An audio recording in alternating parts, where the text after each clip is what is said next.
You are now listening to Sweep the Rack podcast featuring Brooklyn Rob and Big Mike.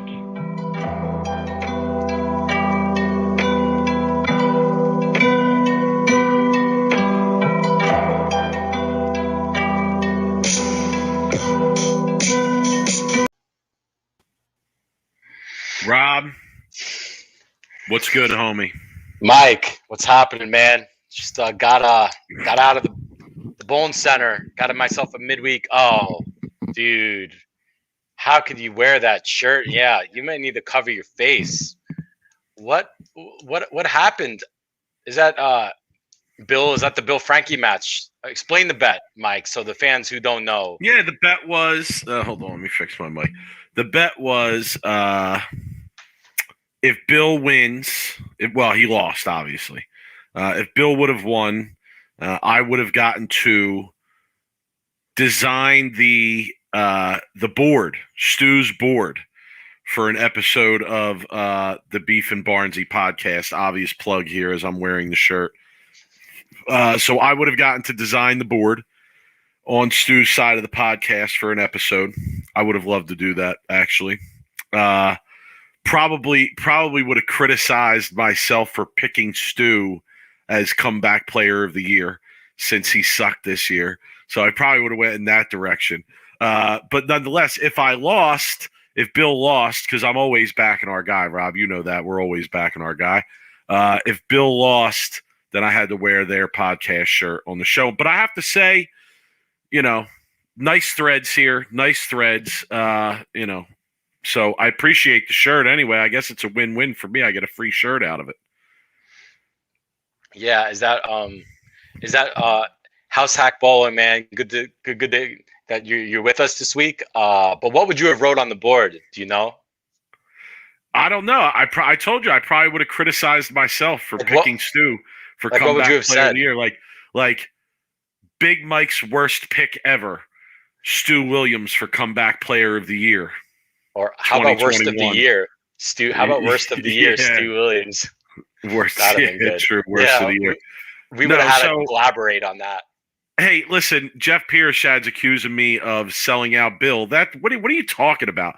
I didn't sell out anyone. I backed my boy, as I always do. I lost, and I'm paying my debt as I was supposed to. It's fine. Yeah, I got a free T-shirt out of it, but do you really think I'm going to rock another person's podcast T-shirt on the regular? No. I mean, that's why I got my own podcast, so, yeah. But, you want to get into the Bills match? Because I should have won. And can I be honest? I should have won.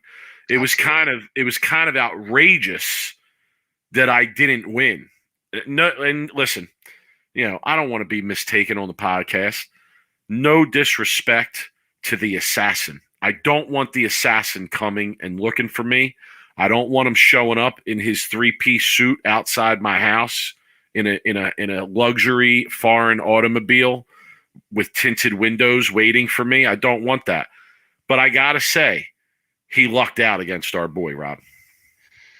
Man, I mean, he outbowled him. I mean, but look, that's how it goes these days. So what do you think? We sound better on 1.5. I don't know. I don't know what to make of that. Should we speed up then? I don't know. Go ahead. Go ahead, Rob. It's interesting because I've been paying a lot more attention to the numbers and the stats, which is an awesome feature that Fox and FS1 is doing now, where you could see the breakpoints and the RPMs and just everything that's going on with each shot, and you could get a good gauge on like what's striking and what's not striking. And if you look at someone like Ascona, and we'll talk a little bit deeper into the matches, but Ascona is able to get around the ball with his hand, right, and able to really get the ball to hit off the spot hard. And so look at Sam Cooley is another one. Look where his hand is on the ball. I mean, you see something similar with these guys that are winning now, that their hands are around the ball and they're able to get that ball to face the pins the right way. Now you look at someone like Doherty, who doesn't get around the ball. He's pretty up the back of the ball, and he struggled with the carry, right? Especially on that left lane. Forget it. I mean, he wanted to, burn that lane after it was all said and done. Bill's the same way. Bill, is more of a hand is more up the back of the ball than he is around the side of it. Now he can do that if he wanted to, but I don't know. It was just interesting to see the different players and where their break points were, their speed, and who was carrying and who wasn't, and seeing what the common denominator was. Yeah, you're all over the place. Let me refocus us here. First of all, you're disrespecting our boy Bill O'Neill by calling him one-dimensional. Show some respect. Say that. Okay. I didn't say that. I just said that his A game is usually up the back of it. But you're right. I was all over the place. Back to Bill's match. The only thing I want to talk about right now is how our guy got robbed in this match against the Assassin.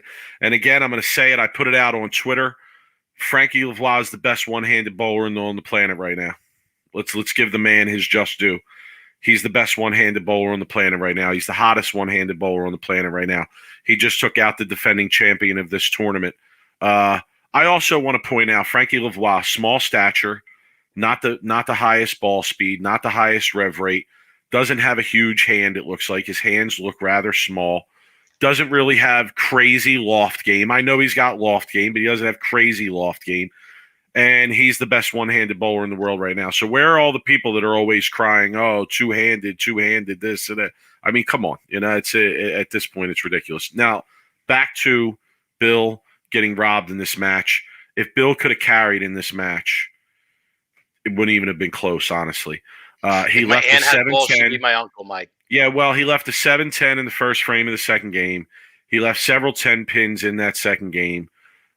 Frankie gave him a chance toward the end of the second game to run him down. His lack of carry stopped him from doing that. It goes to a roll-off. Frankie, despite all his great bowling as of late, made one of the worst shots I've seen all season.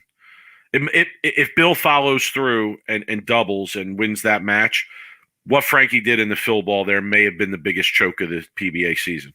No. What, worse than Butcher's shot against Bill? Yeah, much worse. Much worse. Here's why. Because it's in the fill. I mean, you already did what you need to do. You're just getting up in the fill. I mean, come on, Rob. You're going to sit here and say that getting 6 in the fill is worse than going up in the 10th on a lane that has been tricky all day and going through the face. Come on. Dude, Butcher was really lined in when he threw that last frame, that 10 shot. And all he needed was a mark. We'll have to agree to disagree. Nonetheless, it was a bad shot on Frankie's part, and it opened the door. Bad shot. How about this? They both made shitty shots. How about that? I don't know. It's worst of the year for who made the worst shot. I mean, I would pick Frankie's as worse. Bill gets up. Rob, I think he threw the best shot that he threw in that game, in that shot that he needed to win. To me, the ball looked like it went through the pins extremely well on that shot as compared to some of his other shots in that game or in the 2-game set. And he just didn't carry. He left a dead solid ring 10. And, it was unfortunate to see that. His run as the defending champion comes to an end.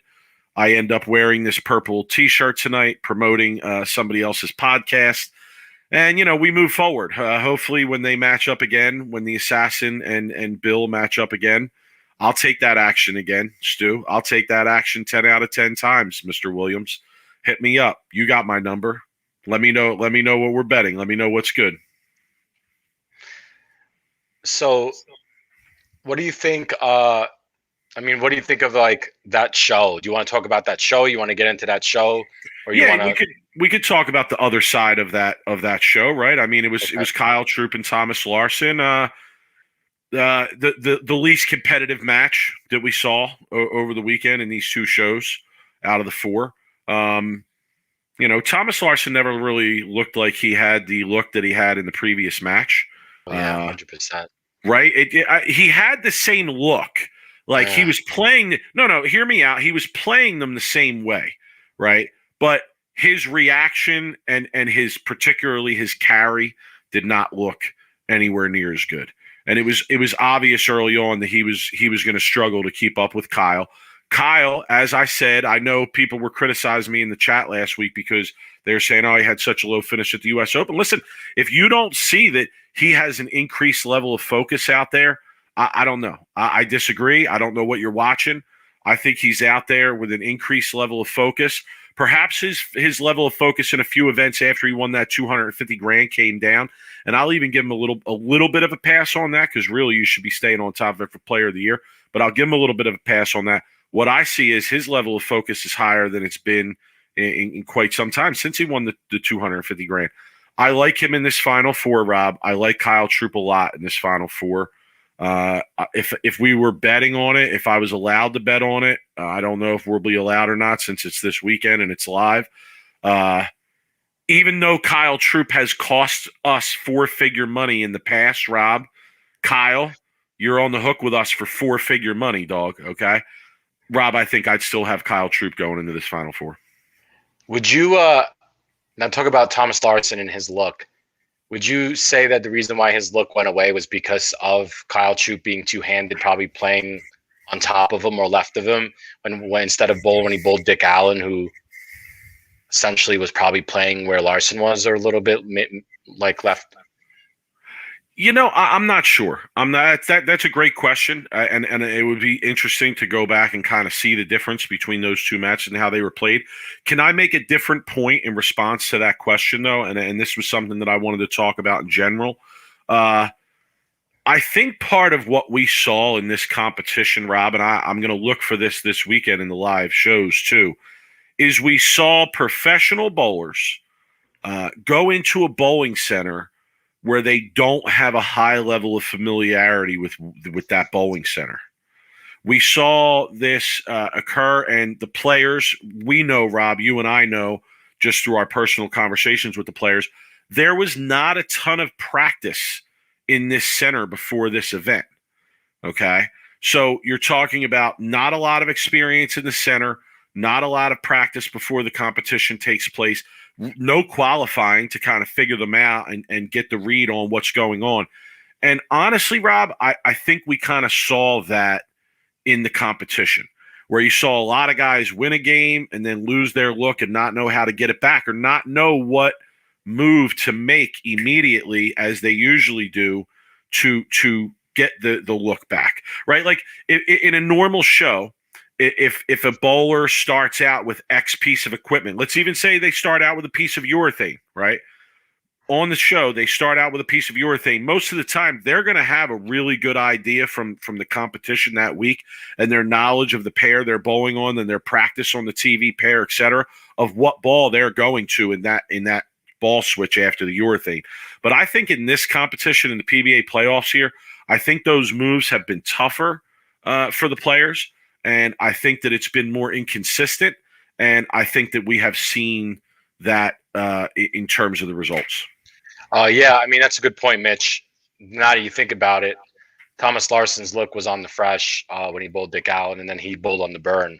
Right. So, I mean, yeah, that could definitely do it for sure, especially when it comes to reaction, because Larson's reaction looked unbeatable on the fresh. It's kind of – can I say that it's kind of unbelievable to me that there's no re-oil? Like, oh, I know. Yeah, that's kind of – yeah, that's kind of dumb.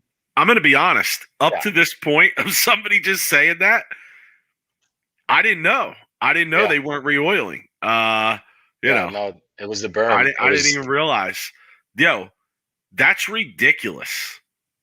Yeah. What is the excuse for that? Yeah, I don't know. Maybe they're just saving money, Mike. Maybe they're in cost savings mode. You know, all the shows. What could the possible excuse be for that?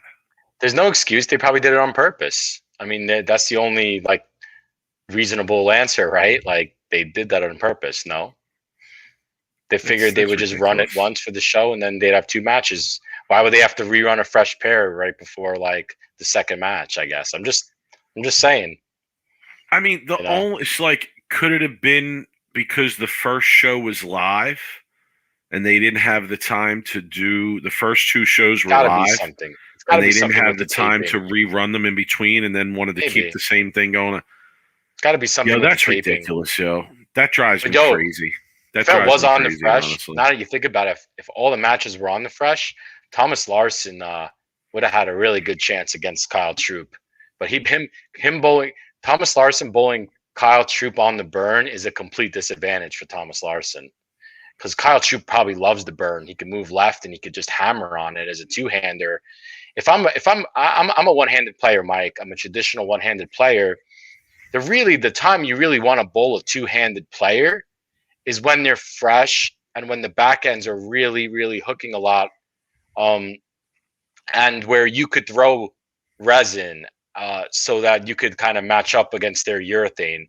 But just looking at that shot and the way it like panned out, Larson was at a disadvantage bowling Kyle Troop on the burn, and that's no question about that. I don't think they bowled on the burn, though. They were the first match. How would they have bowled on the burn? Well, it's just a matter of the taping wise, right? Like, I don't know. I don't know about that. There needs to be some clarification. We need to know. We need answers. But they said on the interview, that we even have to ask that. I know. Anyway. I think it was reversed. I think it was actually reversed. I think his previous match was on the burn and this one was on the fresh. Well, either way, whatever it was, I still would rather bowl two-handed on the fresh any day of the week. But those matches, and your point, Mike, they should all be on the fresh. They should. I mean, that's, except for the practice. Obviously, the practice is going to happen, but they should be stripped. I don't know. Look, whatever it was, both bowlers still had a bowl on the pair, regardless, right? If they were stripped or they weren't stripped, both bowlers had a bowl on the pair. They both had to figure it out. Most matches were great matches, Mike. Yeah, I mean, three out of the four, went to a roll off, right? So, you kind of got what you wanted there in terms of exciting action. All right, so let's go on to another match, right? There was a whole other show, okay? Sure. And I think in the upset of the tournament, Christian Azcona over EJ Tackett. Eddie Grumman's in the chat for the second time saying we got to give Azcona some credit now. We had him on the show. We had him on the show a few weeks ago. Come on, we're show love. He's my pick to win. That's a good pick, Rob. My pick to win. His reaction. If there's betting on this weekend, depending on what his odds are because of the seedings, that could be a juicy bet, honestly. Dude, his reaction looks great. I mean, his ball.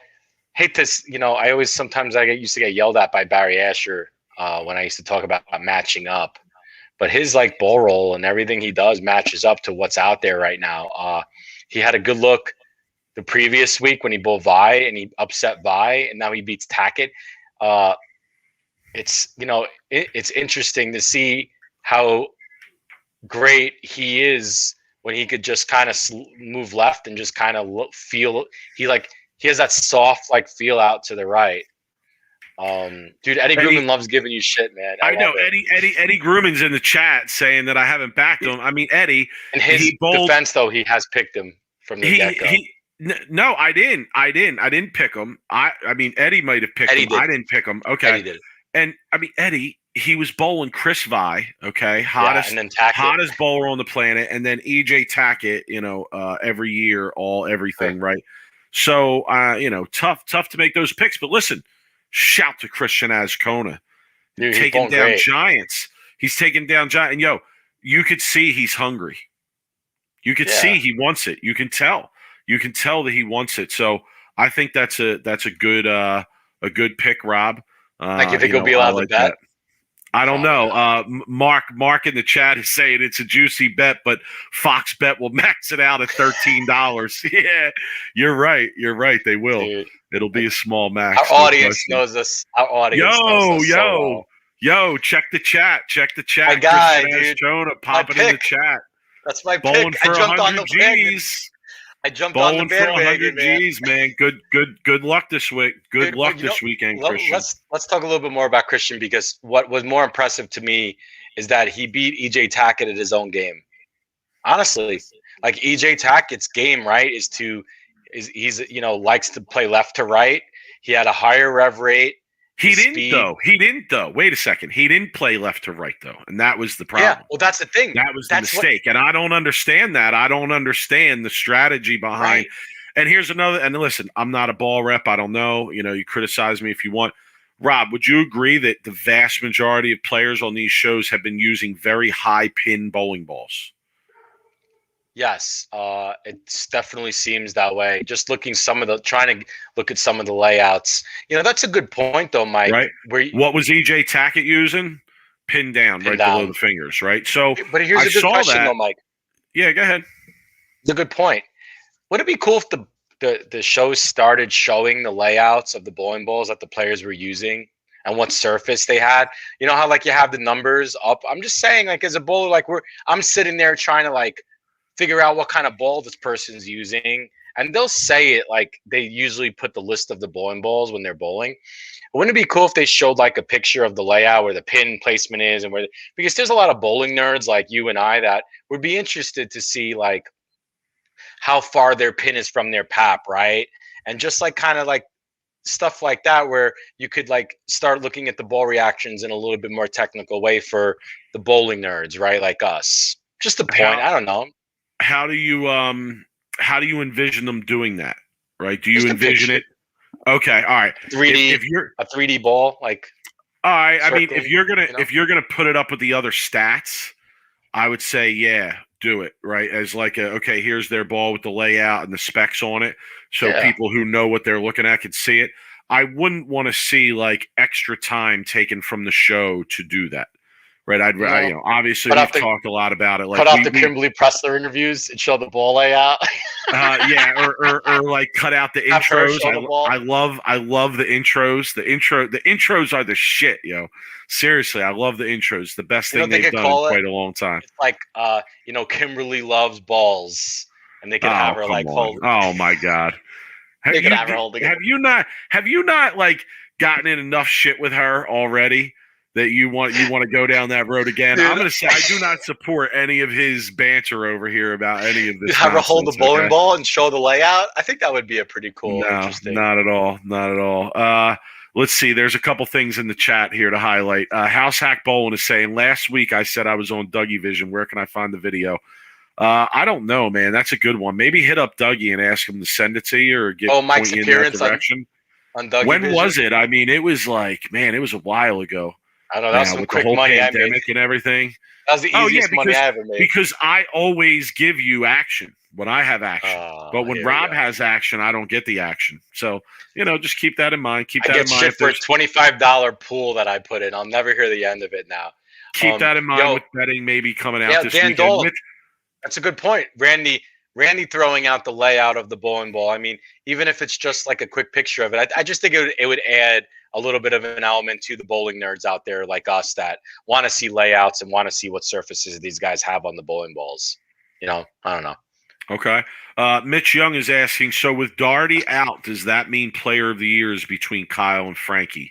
I think Kyle has this thing on lock, honestly. Not to say lock, but if he wins this, he does. If he wins this, he's going to be at like over $350,000 for the year in earnings. I mean, that's really good. I've been on the record a few about titles. Doherty. This now counts as a title. So yeah, I mean, I agree. Like if Frankie wins this, a similar argument can be made. So I think this is a big event now in terms of player of the year. But Mitch, at the same time, there's still more bowling to go, right? You still have some summer events and things of that nature. So who knows, what happens in those events. What do you guys think in the chat? What do you think of the who do you guys think should win bowl? And I still think there's a lot more bowling left though too. Isn't there?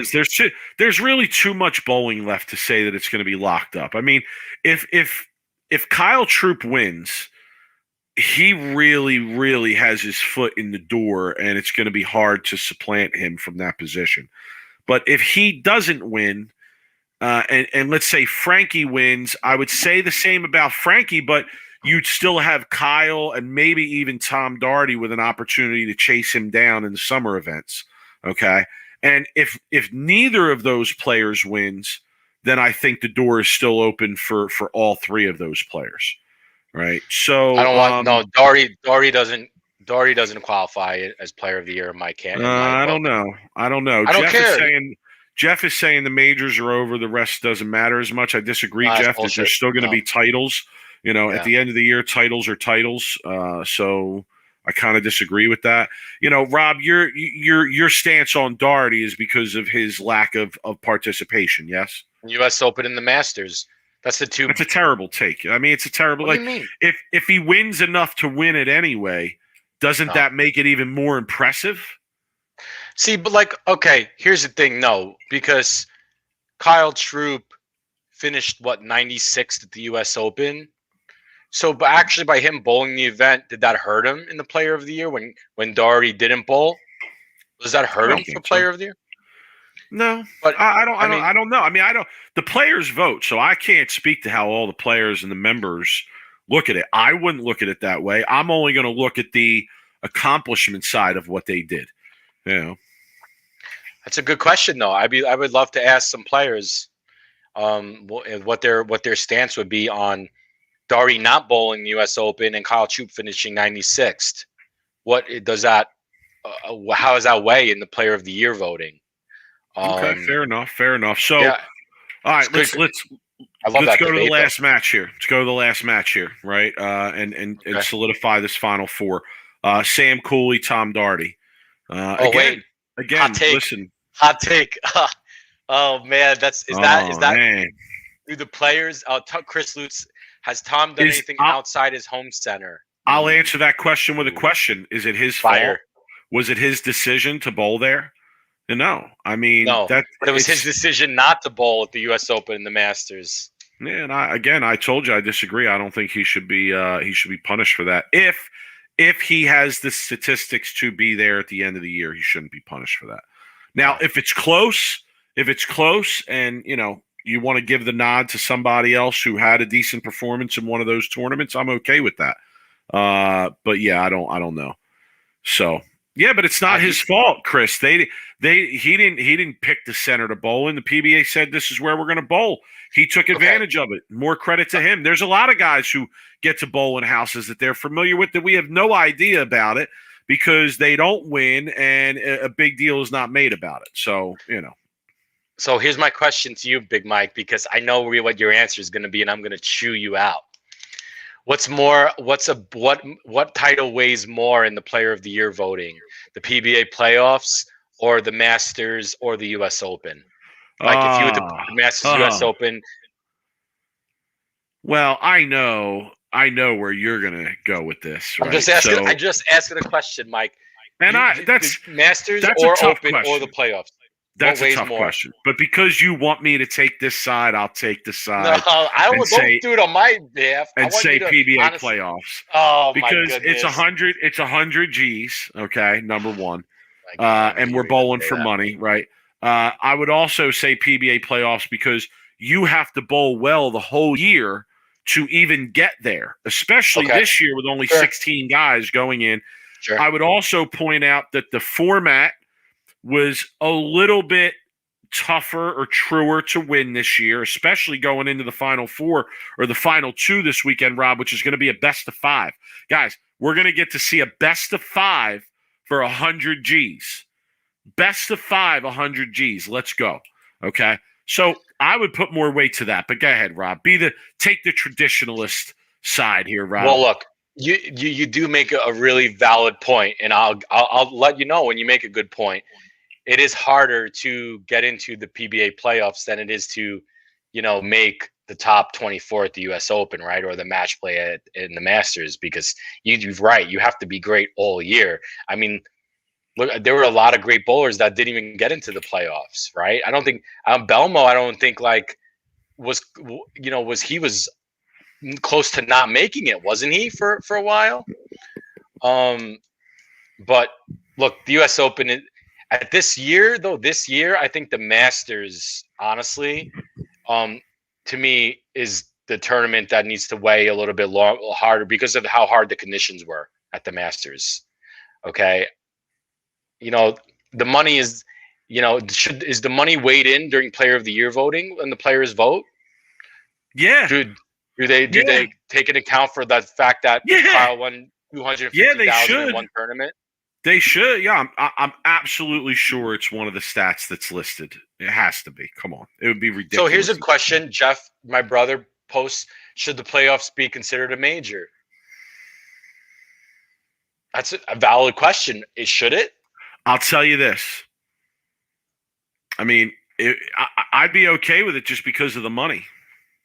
Yeah, Give him the money. I You love your money. I already made the argument that the playoff a couple episodes ago that the PBA should really make the playoffs their like penultimate event. Like this should be it. They should really back down on some of the hype on some of the other events and put more hype into the PBA playoffs. Maybe make that the $250,000 event. Imagine if this best of 5 this weekend was for $250,000. We're going to get to see 2 PBA players probably bowl 5 games for 250 G's. That would be amazing, right? So yeah, and I'd be okay with it being a major. Make it the crown jewel of the PBA tour. I know right now that's the World Championship, and that's cool. But I think in terms of the product and the shows, like the World Championship gets a bit diluted because it's always on with those other World Series of bowling shows, right? So I wouldn't mind seeing that at all, and I wouldn't mind seeing them make it a major. I think there's too much traditionalist stuff in bowling like that at the current time. Like people want to keep things the way they've always been, and I think we have to be open to kind of changing even the the way that we view the titles that are won or the organization of the titles or what's a major, what's not. But I really like the PBA playoffs as a product. You get to feature some players. You get a lot of shows out of it. You're guaranteed to have some of your best guys on TV. It's so fun watching every weekend, isn't it? And it is. And you see guys week after week, right? You see guys week after week. So you kind of you can almost develop a rooting interest for one guy and follow him through the playoffs, right? So that's pretty cool. The bracket is easy for fans to follow, right? Fans love brackets, right? Brackets are great. Brackets are easy. Roll-offs are easy. The scoring system is easy. Win 2 games or there's a roll-off, right? So I really like it as a product. The intros are great and all that. Great. They wrap up what the people did in the season in the intros, which is really cool. Sure. But again, I would love to see it as so they're going to bowl the playoffs and then they're going to go and bowl all the summer events. So couldn't we get those events before the playoffs and make the playoffs like maybe the whole summer? Maybe the playoffs should be the PBA's whole summer, and that should be their summer finale. The season finale should be the. Now, should the strike derby? Wait, Rob. Wait a second. Wait, Rob. Wait a second. Shep Ramsey is saying it wasn't even originally given title status. That's sweep the rack. You know who made that happen? Shep Ramsey. We did. You know who got that done? We got that done. The power of the podcast, my friend. The power of the podcast. We got that done. Keep that in mind. Mike, to your point, though, I love the fact where make it a season finale, and maybe make it a major. Get in all the events, and then you finish up with the PBA playoffs, and you have all these shows leading up to the grand master or something. You know what I mean? I mean the grand champion. It's a great point, though. I've been really loving these shows just because it's on every weekend, and you kind of like the NCAA bracket, right? Where if you watch, you start rooting for a team. Christian Ascona, right, is becoming the Cinderella, of the PBA playoff bracket. The strike derby, we need to talk about that. Should that be voted in the player of the year? No. Dave, that might be worst of the week. You might have won worst of the week on our show in the comment thing. In the chat of our show. Congratulations. Dave Brook winning worst of the week. Okay, so let's talk about the last match. Darty Cooley, right? Cooley talking some shit. Did you hear that? Did you hear it? Yeah. I was starting to get a little bit hyped, Mike. I thought Darty was going to come back at him, but Darty couldn't strike on the left lane, so he had no chance. Yeah, and really that, you get to the roll off there, right? And Darty has to bowl both frames consecutively, and gets up and leaves the 2-4-8-10, I believe it was. So kind of anticlimactic. Have that first guy bowl both frames, and he opens in the 10th. It really takes a ton of the pressure off of the other player, getting up, is as long as they didn't open in the first frame, obviously. Well, here's my question, though. Here's my question. If I had Darty on the show right now, I would ask him, and I want your opinion, Mike. Why didn't Darty try to throw the ball he was throwing on the right lane on the left lane? At least 1 or 2 shots, because the right lane he wasn't missing on the right lane. He was throwing, I think, one of those like kinetics, like track kinetics. The left lane, he was throwing one of those deviate, like damn good ball verges or damn good verges, or I don't know what the name of it is, but that purple ball. Now, unless he did it in practice, which, maybe he did, and obviously we don't see that. I would have loved to seen him throw that ball on the left lane. I mean, I don't know, like. I don't know. I can't answer that for him. I know. I would go back to my comments before about the players not having a super high level of familiarity with the center that they were bowling in. I think some of these guys kind of – yeah, I think some of these guys kind of went, developed a game plan, went with it, and it worked or it didn't. And that was kind of it. It worked or it didn't. We've seen some instances of it working, like Christian Azcona. And we've seen some instances of it not working in some situations like Thomas Larson this weekend. I just think it was probably a result of game planning. Yeah, the ball reps are pretty involved too. So, they know what they know what they're doing, right? Like, so. Do they though? I don't know. I'm not always convinced. Oh, here we go. You I'm not. I'm sorry. I don't know. Next time we have a ball rep on, I'm gonna pull this clip up and I'm gonna play it to them and say, "Hey, Sean Ryan, Big Mike doesn't think you know like what you're doing or know what's going on." Oh, did I name anyone? Did I say Sean Ryan? No, are you putting words in my mouth right now? Okay, Sean Ryan, talking about my buddy on Twitter. We talk sneakers on Twitter, and you're gonna make him mad at me. And I didn't even mention any names. You're talking shit on the ball reps because you're saying that they don't know. I didn't say all of them. I said some of them, perhaps. Yeah. Well, how many are there? This is a conversation for another episode. If you want to get into that, we can. There? How many are there though? There's only a few. Like there's quite a few. There's quite a few. No, there's not. Okay. Well, I'll get you out of the oven here for. So I almost let me say one more comment on that. I almost look at ball reps in a way, and Rob, know that when I watch bowling, I listen with my AirPods in. If I'm watching Bill, I'm listening to all the chatter that's going on, and I have to say that in some cases, I feel like ball reps are more so to confirm what the player is feeling than they are to actually suggest something to the player. Yeah, so they're yes men. They just not yes men, but more like yes men. Play no like they they reassert your decision. Okay, they reassert your decision. Exactly. Right. That's the plan. Okay, that's the plan. Yep, there we go. Bill, all right, let's stick with that plan. Yeah, Bill, it looks good up. Oh man, you just struck off 5. Yeah, good shot. That looks great. Like, keep doing what you're doing. Like, Mike. Yeah, the ball reps are such a vital part of what these guys do off the lanes. I don't think you realize it, to be honest with you. All right, well, I don't know. But we're never gonna get cream and sugar. Yeah, Pete Weber's ball rep. Get some coffee. Rob, we won't get the straight answer on that from the ball reps. If we want the straight answer on that, we really got to go ask the players. The players aren't going to give you a straight answer on that either. Yeah, you're right about that. Yeah, so what do you do? I don't know if we'll ever get the straight answer on that. We'll never figure that out. Yeah, don't know. Anyway, you know who would be an interesting person to ask about that if we could get them on and get them to show up next time would be Randy. That would be an interesting person to ask. I think I'd like to hear his opinion on that. So yeah, I like to see what he says on that. Yeah, we tried to get him, folks. We tried to get him this week, but he's on vacation. He's on vacation until the show. So yeah, so he's on vacay. He's gonna look real tan on the show Saturday. So okay, all right. Well, Rob. So we wrap up the shows from last weekend. Yes, right? And now the Final Four is live this weekend. Yes. Who you got? You got Kyle Troop against Francois Laveau.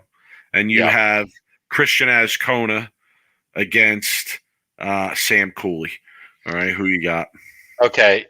I already made my pick Azcona going to the finals and actually winning. So I have him actually winning the tournament. Win his first televised title. Because we've had a year of a lot of firsts, and I feel like this is a big one. It'll be a big one for him too. And he's been, just great. Throwing it great, and the shot looks great for him on the fresh and the burn. I'm pretty sure he bowled both. Now, the match of the weekend is definitely Troop Lavoie. And just like looking at the way it goes, I mean, I got to take Troop, just in the fact where it could be into a little bit of a carry contest, because that's how it's been to a certain extent. And Troop has just got a lot of more power than Frankie does. I feel like Troop is just going to be able to string him a little bit more than Frankie will be. So that'll be my Troop Ascona finals, and Ascona winning in 5. How's that sound? Game 5, going all the way, all the distance. My boy Ascona going to 10th frame, double to win and doubles, and that's the match, and everyone goes crazy. That would be a hell of a final. That would be a hell of a final. I would seriously enjoy that. I got Kyle Troop against Frankie. I agree with you. I think that he has the look advantage there. Frankie's been shaky. Frankie was shaky against Bill. He was shaky against. He was lucky to survive that match. If he doesn't bowl a lot better, I don't even know if this match against Kyle Troop is going to get to a roll off. With that said, we're talking about the assassin. Yeah, okay? He finds a way. He does. We're talking about the assassin. So Kyle has his hands full here.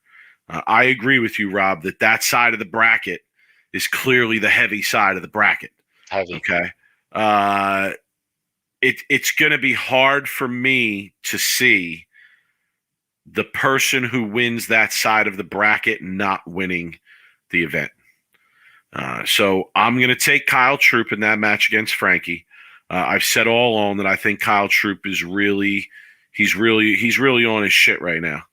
And, I think he's going to show that again. Every time he's needed to get up and throw a big shot in this event, he's gotten up and thrown it to close it out. He did the same thing in the $250,000 event. I think he's bowling on another level as far as the clutch shots are concerned. So I'm going to take him against Frankie. I'm going to take Christian Ascona over Sam Cooley as well. I think Christian Ascona's look in this event has maybe been the best look that I've seen. He had several shots that he kind of threw out the window and didn't think we're going to strike, and they struck dead flush. And that's a really good feeling to know that, even if I miss, I have a chance of striking dead flush. So clearly he's got something going on with his look there. I'm going to take him over Sam Cooley, but I'm going to take Kyle Troop to win this whole thing. I do think Kyle's going to stick his foot in the door of Player in the Year after this weekend is over. I think Kyle Troop has kind of arrived here, Rob. I think this might be his year. I think this might be his year to kind of stick his flag in the ground and say, Player of the Year, rival of the best two-handed bowlers in the world, rival of the best bowlers in the world, period. And I wouldn't be surprised to see that be the result. Okay. We'll see. Hopefully we can make some bets on it, because I like to see Ascona's odds for sure. I would too. Yeah. The good thing about this tournament is I think it gives advantage on people that bet, like me and you, because we've seen so many shows and so many looks, and we could see the reactions when a lot of like normal people who are betting on it, who don't know about bowling, might just bet on the top ranked player, right? Kind of how I would bet in the NCAA bracket, the college basketball. But people who actually are intimate in the sport, they know the teams, they know the players, could more intelligently bet based on shot and reaction. So hopefully we could bet, and maybe I could make some quick money on our boy Christian. Yeah, we'll see. We'll keep an eye out for sure. All right, Rob, what else? We kind of covered the PBA action from last weekend and going into this weekend. What else do we have here for the people? We had some PWBA action. I know they've been bowling the women. We didn't get a chance to talk about the GOAT, Liz Johnson. Did we? We didn't talk about that last week, right? Beating Kelly, bowling 300. Well, we talked about Kelly a little bit and her revenge tour and how you're loving the revenge tour. Revenge tour. We did talk about But it. Yeah. I know the women are bowling the Queens this week. So they're in Reno. I know. So good luck to the ladies bowling in Reno. It's a real shame that those shows aren't televised, Mike. Because it would be just so nice to at least have the majors televised for the women. And that being said, maybe one day in the future, USBC could work out some kind of TV deal or free streaming deal that we could all watch the PWBA shows, because I would love to watch the Queens show. And yeah, Mike, we need to talk about the PBA 50 and the Budmore, or as Mike's like more Bud. That's but they had a Budmore PBA 50 in like the guy's like basement. in a guy's basement. There was a stepladder in a dude's basement. It was crazy. Yeah. It was awesome.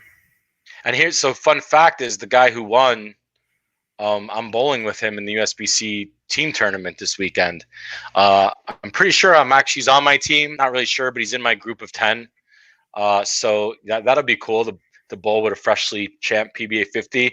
And he gets to bowl with me, Mike, famous Sweep the Rack co-host, and former All-American. So he must be telling all of his friends that he's bowling with me. But yeah, so PBA 50, but I think that's pretty cool. That reminded me of the scene of Kingpin when they were bowling in the guy's basement. Definitely. 100%. 100%. Yeah. It also made me think about the inequality of wealth in the United States, but that's another topic for another time. Oh. But shout to that dude for having a bowling alley in his basement. I mean, that's some real baller shit, So I used to my company that I work for, our client was Murray, and if anybody knows who Murray is, they're one of the leading companies that installs private home lanes into houses. That's what they do. That's what the company is based on. So I went and visited them, Mike, and they had like a couple lanes in their corporate headquarters, like a showcase, so that when private homeowners go into the company, it shows them what the lanes will look like installed. And it's so amazing just to walk in there and just kind of go through the showcase and sit on the couch and be like, man, could you imagine having this in your basement of your house? Oh my goodness! Like the pot games and the stuff that would have went down in that basement would have been, half illegal, but would have been amazing. So great to see PBA 50 doing fun stuff like that, though. I think everybody enjoyed watching that, and it was a pretty cool event. Like honestly. Yeah, it was awesome. Very very intimate setting there. It was definitely cool to see. Yeah. So other than that, the women, the Rob, PBA 50. College bowling wrapped up too. Oh. College bowling wrapped up too. I mean, Wichita won, right? Well, yeah. Spoiler alert. We should put out there in case people haven't watched the shows yet. But did it not get televised? Not yet. I don't think it did yet. Yeah. Earmuffs, people. Yeah. Oops, sorry. He tells you after this dude. Yeah. So we'll have to look for those shows to air. But Sucks that it's live, because I probably would have edited that out if I had to go back and edit it. Yeah, true. But no, spoiler alert. Wichita State won both the men's and women's college bowling championships. We have to hit up Alex Sorge. We had Rick Steelsmith on. We had Rick Steelsmith on at the beginning of the season, right? We talked to him. Yeah, it was his first year coaching the team. So yeah, we will have. This is true. We will have to hit our guy Alex up and perhaps have him on. And I want to hear how they celebrated. Yeah, you always want to hear about the celebrations and the parties. Yeah, because that's the fun. I don't want to hear about it's Wichita State. They're boring anyway, bro. They're not going to say anything interesting. It's going to be like, oh, we went back to the campus bowling alley and practiced a little more after we got back. We put the lanes out to go up 5, and we all practiced up 5. No, yeah, I'm sure some of them. We had some pizza while we practiced. Usually, we don't have pizza. Could you imagine, Mike? I've dreamt about the day that we would have won a national championship. The party that would have happened that night or weekend Oh my goodness, I can't even. I get happy just thinking Unfortunately, about it, and it never happened. yeah, I never got that to have that dream really, because Bill O'Neill didn't come to my college. He decided to go out there and hang out with you. So Yeah, you're not a good we didn't. recruiter like I was, I tried, but dude. yeah, But it we was. were at. Hey, it wasn't hard. We were like #1 ranked school in the country at the time when I Yeah, recruited them. yeah, you guys were already there, no question. And it was more than just you out there. So, it was a tough sell. It was a tough sell. But nonetheless, You all wanted to get good. away from you. Must be nice. Must be nice, Wanted to get away from you. Anyway, all right. So I think it's that time. Like, let's get the worst of the week this week, huh? Let's do it.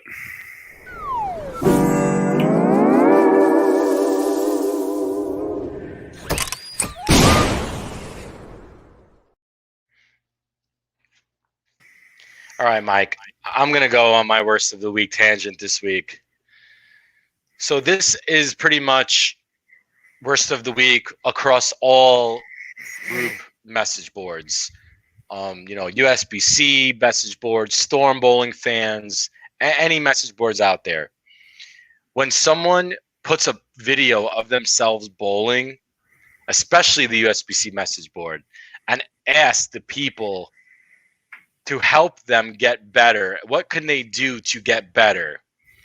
So you literally have someone who could be new to bowling, right, and is looking for help, like serious advice from people who he thinks on the message boards actually know what's going on with the sport of bowling. I mean, look, like, don't get me wrong. If I was on a message board for a different sport like golf, and I joined the USGA golf message board, I would assume that everybody on this message board in golf kind of are golfers and serious golfers and know what they're talking about.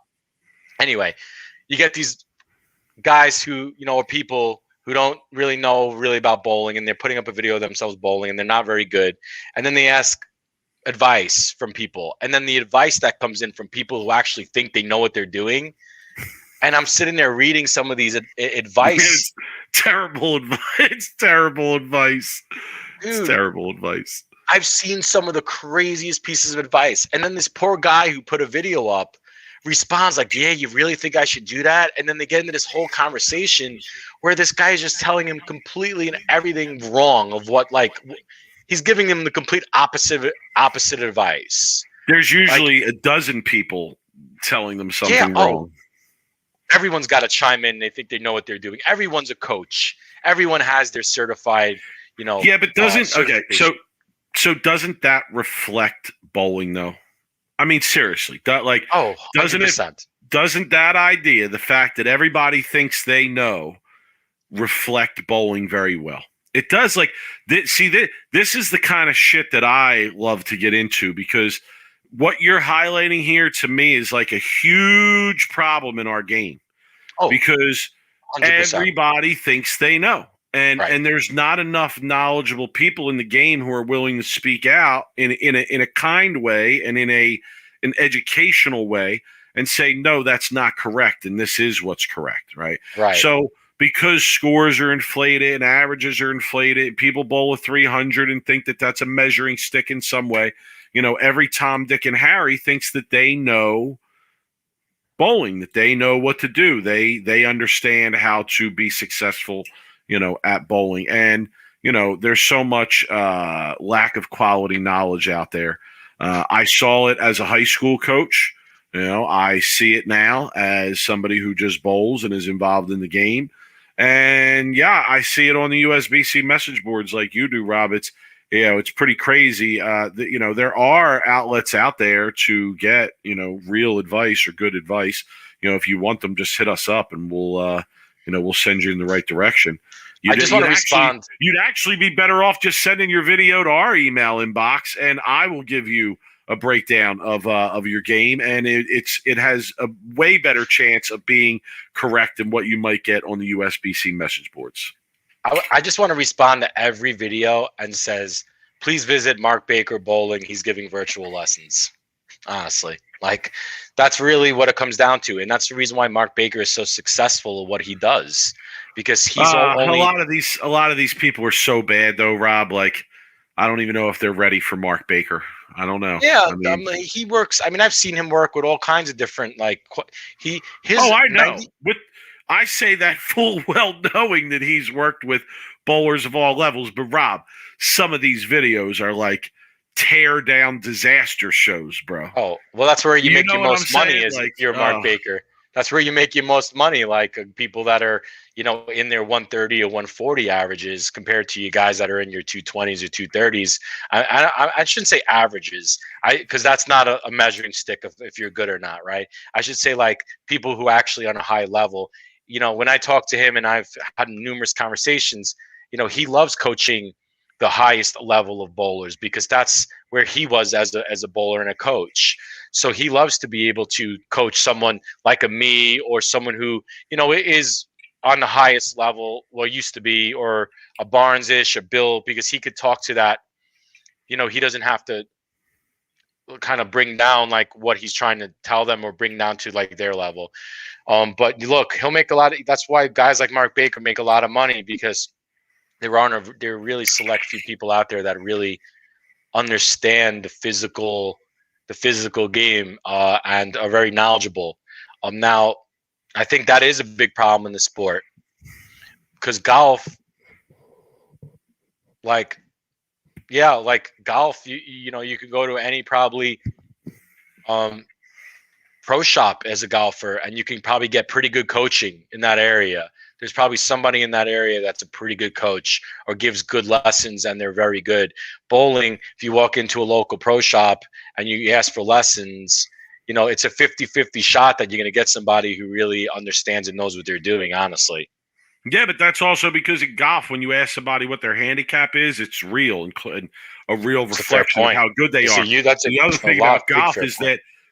thing about golf is that when you go and you watch somebody hit a golf ball, there's no aids on the golf course to help them be successful at hitting that golf ball like there is in bowling. So when the local pro shop guy that you're talking about goes out, who stinks, and goes and bowls because he's got the right ball in his hand and because, he can kind of repeat whatever he does, probably just from bowling a lot, goes out and he whacks him. And that gives him the right to say, yeah, I know what I'm doing and I know what I'm talking about. In golf, you don't have that. I don't believe that you really have that. All right, we're gonna move real quick though. This is a huge point. That's a reflection. John Stevenson says golfers want to get better, bowlers mostly don't, because golf is really hard. I know, exactly. Golf is really hard and bowling is not.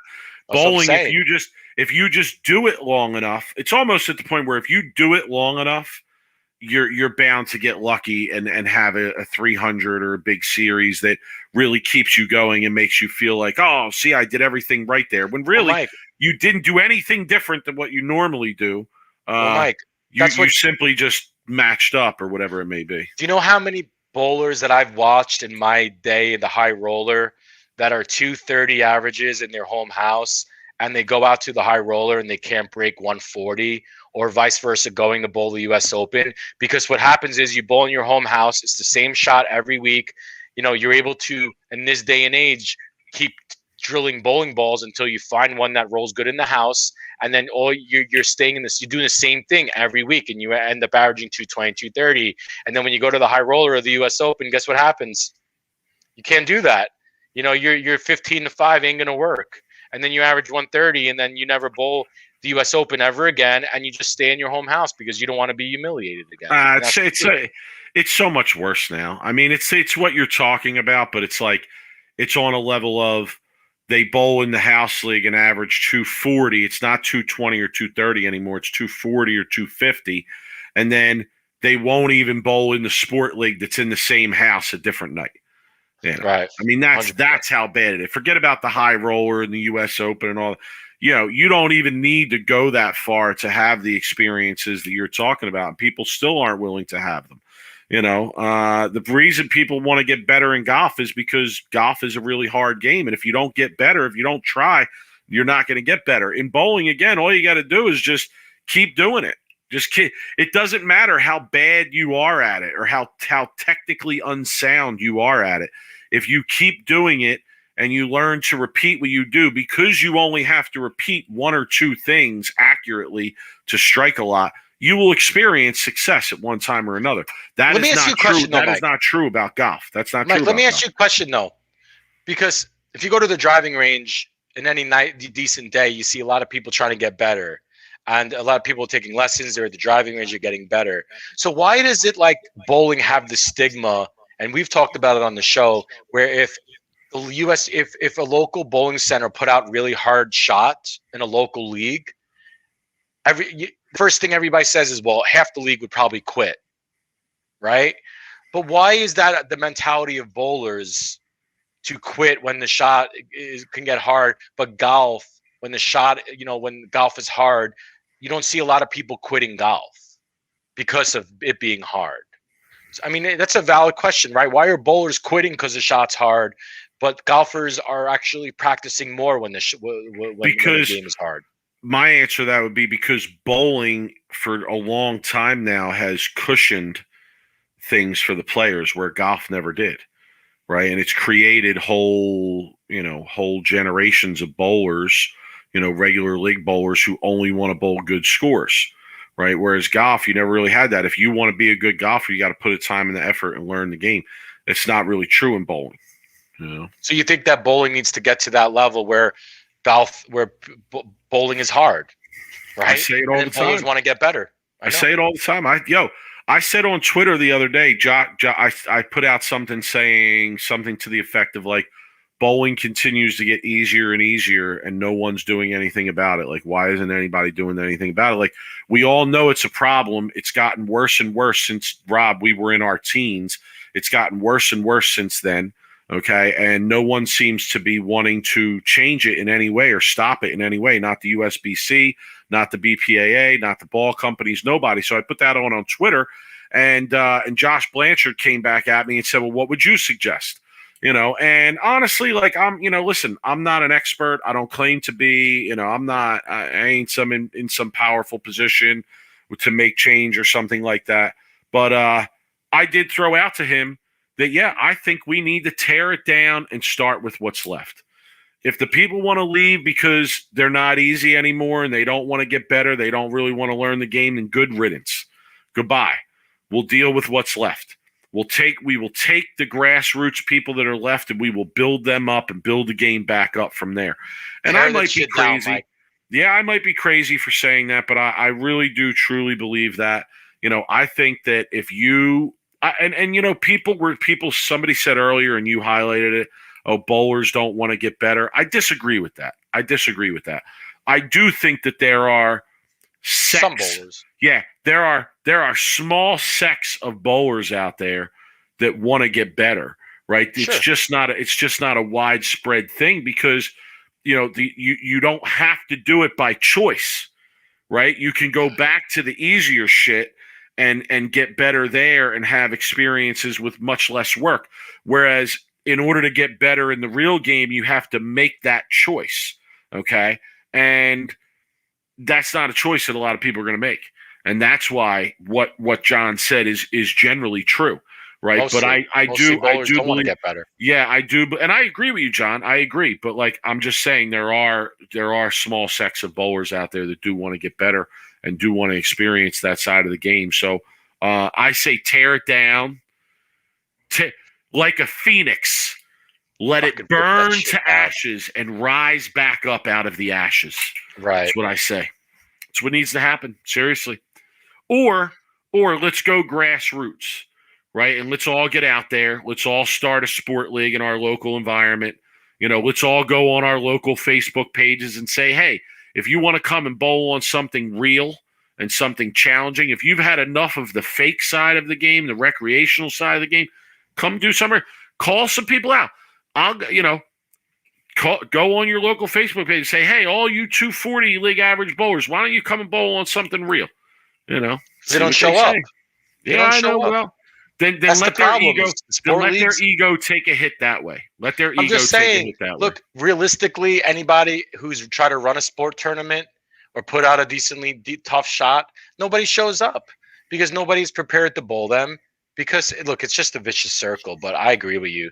They need to tear it down, and if the bowling centers, if the BPAAs, the owners of the proprietors, if they don't want to make the shots hard, then run your own leagues, but don't think you're going to sanction it as a USBC league, and sanction it as a 300. If you want to bowl a 300 and you want to brag about bowling a 300, then freaking earn it and bowl on something that's tough, and then have the USB, and then a sanction 300 becomes a sanction 300, and everybody could all of a sudden say, "Wow, that's a great game." But Mike, I could talk hours about this topic. I know, because it's a major problem. It's one of the major problems. And then that all equivalates. I'm making up words here. That all, goes back to the handicap system. And the handicap system is just as flawed because of the easy lanes. And, the whole system that needs to be torn down too, the handicap system. The tournaments, it's a sad day in bowling when you live in Vegas and the best tournaments around are the ABTs that are. But honestly, I disagree with you there. I think the minute you go back to standardized, hard, challenging shots across the board, the handicap system's fixed, because the handicap system becomes legit as long as everything is being bowled on something of a certain ratio or less. Right? Yeah. Let's say you make the ratio. Let's say there's a lot of solutions, 5-1 or less, or something, right? In order to qualify for handicap. If you're bowling something over. If you're bowling something greater than a ratio of 5-1, it doesn't count towards your handicap. They'll never tear it down because it's going to cost, I would imagine, because it just costs too much membership and too much money. Really, like people maybe will quit. Man, I mean, people will quit. I don't know. I don't believe it. I think that's the stigma. I think we can keep enough people to keep it going. I do. Okay. I think we can keep enough people. All right. Here's my worst of the week. That was It's been a while. It's been a while. Mine's not going to cause that much discussion, Rob. But the people want what they want. Okay. And Big Mike, he knows what the people want. Okay.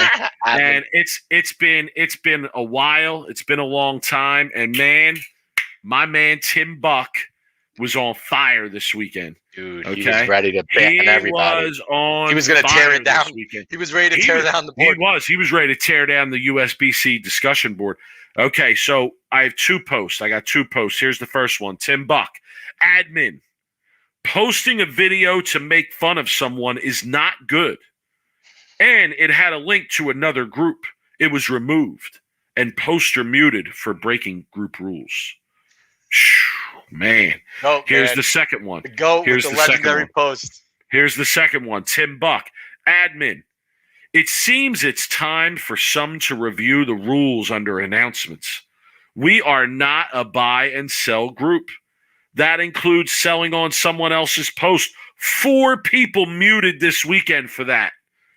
Posting or sharing a YouTube ball review is fine. But what is not is asking for subscribers. 1 person muted for that.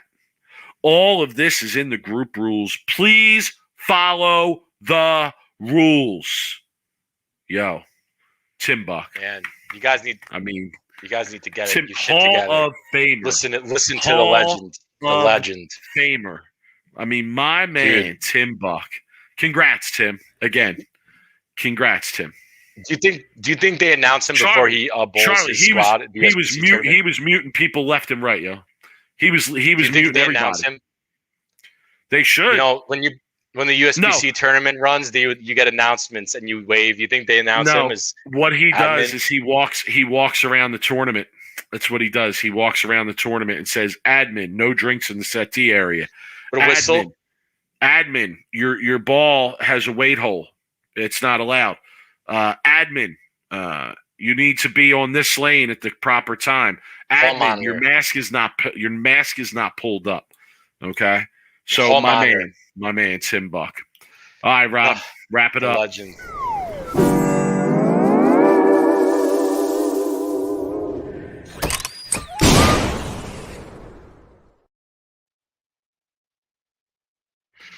Always giving the people what they want, Rob. All right, final thoughts, Rob. Yeah, I get to bowl this weekend. First time competitive bowling for me since the TAT.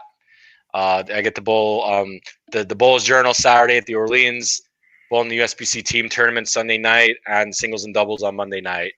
So I practiced a little bit earlier today before the show. I feel okay. bowling with a pretty good team. So just try not to, make an ass out of myself. But I think I'll be okay. And then, the summer of bowling starts. I have a feeling bowling's going to open up now. Vegas is at 100% capacity in casinos, which means bowling is too. I was finally able to get 2 lanes today, Mike, while I was practicing. I forgot how to crawl. I forgot how to go left to right.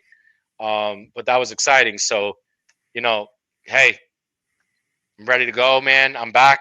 Got some balls drilled. So I'll report Wednesday on how I did. If I don't talk about it, it means I'm not going to want to talk about it. So, those are my final thoughts. All right, I got a few final thoughts here. Number 1, PBA playoffs this weekend. Let's go. Final 4. I'll be tuned in. I'll be watching. My second final thought is shout to Stu and Chris. Shout to Beef and Barnesy on the shirt. It's nice to make a bet with you, Stu, even though I lost and your boy got very lucky. Anybody out there who supports us, check out their podcast. It's really well done. They have the merch up and all that. So if you want a shirt like I'm rocking tonight, make sure. And can I say that I'm rocking in a more sexy fashion than any big man who will ever rock this shirt. You feel me, Stu? Okay. You feel me, Stu? All right. So awesome. if you want to rock this shirt like I do, definitely check out their website and check them out.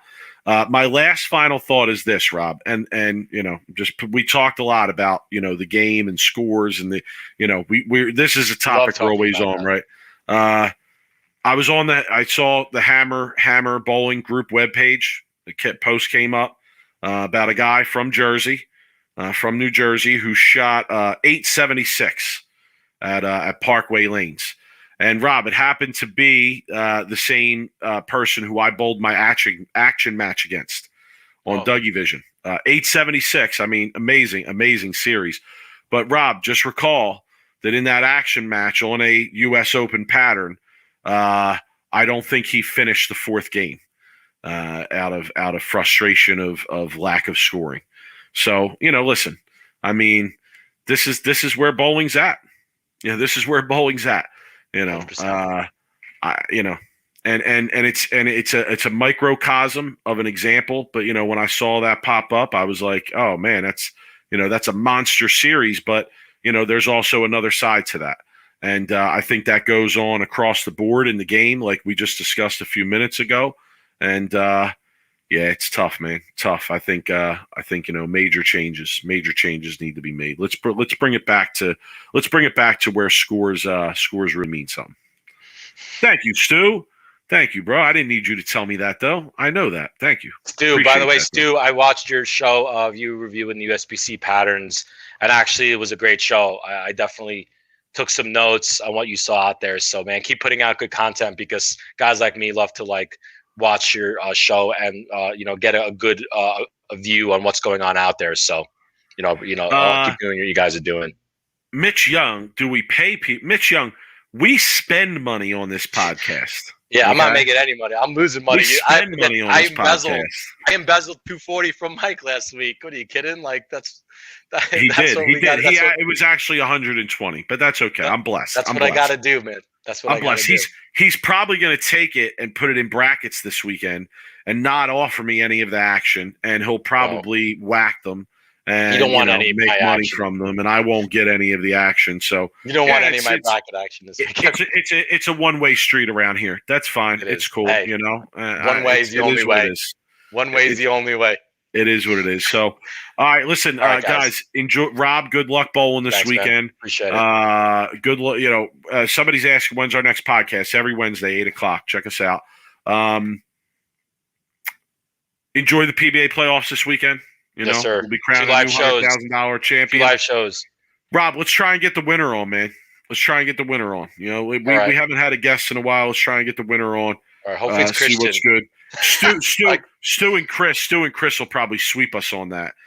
They've been sweeping us on the guest as of late, so we got to try and come back strong. I'm not on the we have to get the winner on anymore. We book guests and they don't show up, so yeah, that's how we roll around here. But people that all good. Anyway. All right, guys. Have a good week. Enjoy the bowling. Peace. Appreciate we'll see it, you man. next week. See you guys.